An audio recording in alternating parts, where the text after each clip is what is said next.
Lipovina, ročník 2015, bobulový výber, Malá Trňa, Tokajská vinohradinská oblasť. Keď Lipovina, tak určite Tokaj. A chceli sme vám v tomto ročníku priblížiť túto odrodu možno v inej podobe. Nie tak, ako sa vyrábajú tokajské vína oxidatívnou metódou, ale víno reduktívne. Ukázať odrodu Lipovinu v podobe sladkého, prírodne sladkého vína s nuansami a ovocnosťou, ktorú táto odroda jednoznačne poskytuje.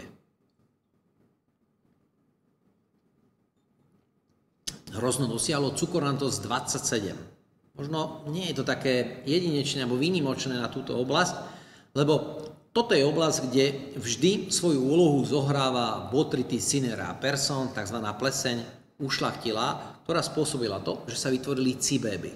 Cibéby, ktoré jednoducho tomu vínu dodávajú tú sladkosť, eleganciu, jemnosť.